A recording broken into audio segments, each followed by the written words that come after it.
ថ្ងៃនេះពោពេញដោយបន្លែធម្មជាតិស្រស់ៗតែម្ដងសម្លតាពាំងឆ្នាំងភ្លើងបានដាក់ក្តៅខូចៗអញ្ចឹងហើយនិយាយពីថាញ៉ាំទៅរឹតតែឆ្ងាញ់សម្លមកមុខនេះខ្ញុំជឿថាអំពូមិញចាស់គាត់កាន់តែចូលចិត្តបន្លែដែលខ្ញុំមានហើយហ្នឹងមានដូចជាតាពាំងស្អំជាមួយនឹងបន្លែផ្អែមអញ្ចឹងយើងនៅខ្វះស្លឹកបាសមកមុខទៀតអត់បង្អង់យូរទេគឺថាមកបេះភ្លាមតែម្ដងបើនិយាយពីស្លឹកបាសនៅផ្ទះនេះអត់ខ្វះទេបងប្អូនហើយវាដុះធម្មជាតិឯងជាពិសេសនៅគុំចេកនេះហ្មងសវោខ្លាំងមែនតែនសំខាន់សិតតែខ្ចីចូលជាបានមកបេះហើយហ្នឹងក្លុកលេខកន្លែងណាក៏អត់ទុកដែរបេះទាំងអស់ហ្មងបន្ទាប់ពីយើងអង្គុយបេះស្លឹករួចរាល់អស់ហ្នឹងហើយចាប់ផ្ដើមមកផ្ទះវិញសម្លមកមុខនេះគឺថាពោពេញដោយវីតាមីនតែម្ដងមានតាំងពីតាពាំងស្អំបន្លែផ្អែមរួមជាមួយស្លឹកបាសហើយត្រីវិញខ្ញុំដាក់ត្រីភេបាំងហឹងមួយហ្នឹងកូនបើខ្ញុំនិយាយពីថាចូលចិត្តដេកណាស់អំពូមិញអើយបន្ទាប់ពីយើងដាក់ដាំទឹកចោលហើយហ្នឹងខ្ញុំចាប់ផ្ដើមយកតាពាំងទៅលាងទឹកឲ្យស្អាតអញ្ចឹងទៅហើយខ្ញុំដាក់ជាមួយនឹងបាយយើងដាក់ជាមួយនឹងអង្គក៏បានដែរបន្ទាប់មកខ្ញុំដាក់ជាមួយនឹងអំបិលចូលរងាស់ជាមួយគ្នាដែរដើម្បីកាត់ជាតិហាងបានបន្ទាប់មកយើងចាប់ផ្ដើមបេះបន្លែអញ្ចឹងទៅនិយាយពីថាបន្លែយើងខៀវល្អស្រស់ចំពោះស្អំនេះខ្ញុំកាត់តកូរវាចាស់ទេសាមញ្ញខ្ញុំដាក់ចូលទាំងអស់តែម្ដងបន្ទាប់មកយើងមកហាន់ជាមួយនឹងត្រីតែម្ដងចំពោះត្រីវិញយើងអាចដាក់តាមចំណូលចិត្តបានអញ្ចឹងដាក់ត្រីឆ្លាំងត្រីទក់ត្រីអីក៏បានដែរយើងស្លជាមួយនឹងចក្រានអូនជីមួយយ៉ាងដែរបងប្អូនយើង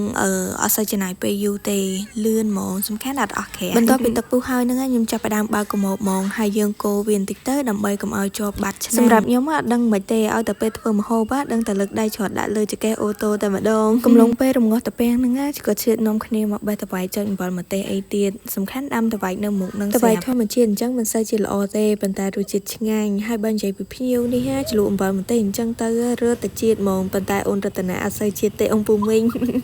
មកគេឡើងជូរបន្ទាប់ពីរងាស់តាពាំងមើលតែបាត់ហាងហើយហ្នឹងខ្ញុំចាប់ផ្ដើមបង់ប្រហុកហើយដាក់ត្រីចូលគ្រឿងទេសហ្នឹងយើងមាន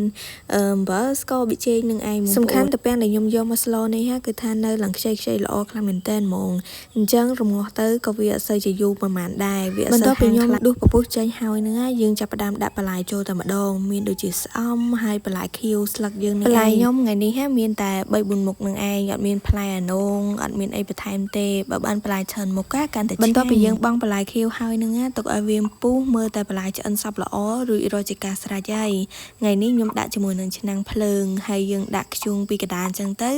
ពេលយើងញ៉ាំទៅវាពុះក្តៅកាន់តែគ្រាន់តែដួសដាក់ក្នុងឆ្នាំងហើយយើងបន្ថែមម្ទេសថែមខ្ជូងថែមអីអញ្ចឹងទៀតមានតាំងពីទឹកម្សៅម្ទេសអីទៀតអញ្ចឹងទៅរត់តែទំនងមកឆ្ងាញ់ហើយអញ្ចឹងឆ្នៃដាក់ជាមួយនឹងឆ្នាំងភ្លើងហ្មង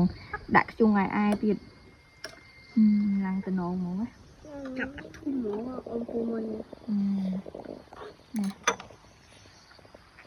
មានតាំងពីតាពាំងតាំងពីស្អំបន្លែផ្អែមអីនេះមានគ្រប់មុខហ្មងបងប្អូនត្រីទៀតអូនពូមិញតំណងហ្មងណាក្តៅខូចញ៉ាញ់មកពូមិញឲ្យ100ឬ10មក100ឬ10មក100ឬ10ញ៉ាញ់ខ្លាំងណាស់ប្រភេទសម្លតាពាំងឬក៏សម្លក្តៅពេលញ៉ាំយើងបន្ថែមជាមួយនឹងទឹកត្រីឬក៏ទឹកស៊ីអ៊ីវញែកម្ទេសពីលើហឹរអញ្ចឹងទៀតកាន់តែឆ្ងាញ់ហើយសម្រាប់វីដេអូខ្ញុំថ្ងៃនេះគឺមានតែប៉ុណ្្នឹងទេបើសិនជាមានខុសឆ្គងត្រង់ណាក៏សូមការអធិស្ឋានពីពុកម៉ែបងប្អូនទាំងអស់គ្នាផងដែរជាពិសេសក៏សូមអរគុណដល់ពុកម៉ែបងប្អូនទាំងអស់គ្នាដែលតែងតែមើលនៅវីដេអូខ្ញុំតាំងពីដើមរហូតដល់ចប់ជូនពរបងប្អូនទាំងអស់គ្នាទៅណាមកណាសូមមានសុខសុវត្ថិភាពជាពិសេសរកស៊ីទទួលទានកាន់តែមានបានអរគុណជម្រាបលាជួបគ្នានៅវីដេអូក្រោយទៀតបាយ